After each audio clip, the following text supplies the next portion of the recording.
बिस्मिल्लाहिर्रहमानिर्रहीम। इसमें मोहम्मद इरफान उज़ल और आप देख लें यूनिवर्सल वीज़ा गाइडेंस। तो मैं लेकर आता हूँ आपके तमाम इमिग्रेशन मसाइल का हल। जिन दोस्तों ने इस चैनल को सब्सक्राइब नहीं किया उनसे रिक्वेस्ट है कि चैनल को लाइक करें, सब्सक्राइब करें और शेयर करें ताकि हमारी कम्युनिटी में इजाफा हो। आज हम बात करते हैं जो EU नेशनल UK में आ चुके हैं उनके साथ कुछ अपीलों में प्रॉब्लम चल रही है। कईयों की अपीलें कुछ लोग तो जीत चुके हैं, ज़्यादातर अपीलें मैंने देखने में आया है कि वो रिफ्यूज़ल की तरफ जा रही हैं, रिजेक्शन की तरफ चली गई हैं।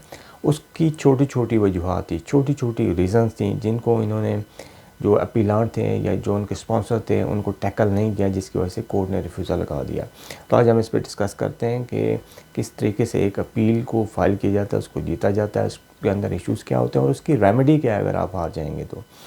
जैसा कि मैं पिछली वीडियो में भी बताया है कि एक्सटेंडेड फैमिली मेम्बर तो बिल्कुल क्लोज़ हो चुके हैं। क्लोज़ फैमिली मेम्बर की एप्लीकेशन नई भी आप डाल सकते हैं, लेकिन एक्सटेंडेड का क्या होगा।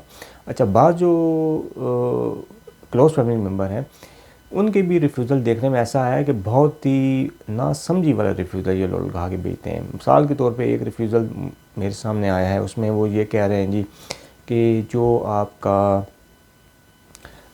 निकाहनामा है उस निकाहनामे के अंदर आपकी एज सही नहीं है। अगर आप देखें तो पाकिस्तान में स्पेशली मैं बात करता हूँ तो वहाँ पे निकाहनामा के अंदर आपकी एज आ रही होती है, आपकी डेट ऑफ बर्थ नहीं आ रही होती। और अगर डेट ऑफ बर्थ आ रही होती है तो उसके अंदर भी उन्होंने लिखा होता है, सिर्फ साल लिखे होते हैं कि आप कितने साल के हैं। और अगर आपकी एज लिखी होती है तो उसमें बाकायदा तौर पर लिखा होता है कि आप फॉर एग्ज़ाम्पल 26 साल 5 महीने और 4 दिन के। तो जिस वक्त आप कैलकुलेटर में आप डाल के चेक करते हैं तो उसमें आगे पीछे फ़र्क आ रहा होता है, तो इसकी बेस पर भी रिफ्यूज़ल देखने में आया है। तो सबसे पहले तो आपको इन चीज़ों को देखना पड़ेगा कि अगर तो वहाँ पे कोई प्रॉब्लम आ रही है तो नादरा से आपने इस चीज़ को ठीक करवाना है, फिर ये एप्लीकेशन फ़ाइल करें। जहाँ तक अपील की बात है, अपील में आपको हमेशा से मैं ये रिक्वेस्ट करता हूँ कि देखें, ये once in a life time golden opportunity होती है। अगर आप थोड़े से इन्वेस्टमेंट कर देंगे अपील में तो हो सकता है कि आपको उसका बेनिफिट मिल जाए।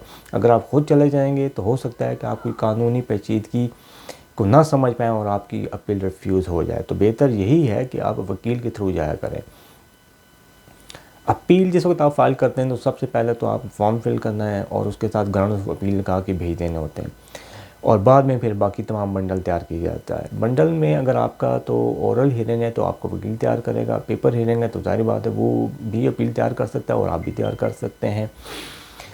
जो बंडल तैयार करने का फॉर्मेट है वो यही है कि आपको जो कोर्ट है उसकी गाइडलाइन को मद्देनज़र रखना होता है। स्केलेटन आर्गूमेंट तैयार करने होते हैं, WS तैयार करना होता है, विटनेस स्टेटमेंट, और वो जितने भी एविडेंस हैं उसको आपने एग्जिबिट करवाना होता है, अदरवाइज़ आपके एविडेंस को एक्सेप्ट नहीं किया जाता है। हर डॉक्यूमेंट के ऊपर पेज नंबर लगा होना चाहिए। शुरू में इंडेक्स लगाएंगे कि इस पेज पे ये जो डॉक्यूमेंट है ये इस पेज नंबर के अंदर मौजूद है, ताकि ये कोर्ट को आसानी हो और ये कोर्ट का ये एक सर्टन क्राइटेरिया जिसको आपने मीट करना होता है।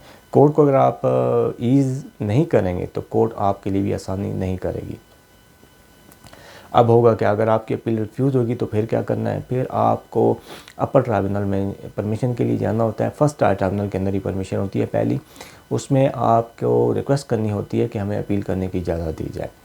तो अगर तो कोर्ट आपको अपील करने की इजाज़त दे देती है तो फिर आपकी 3 किस्म का डिसीजन आ सकते हैं। या तो आपकी अपील लमसम आपको कह दिया जाता है जी आप विन कर गए।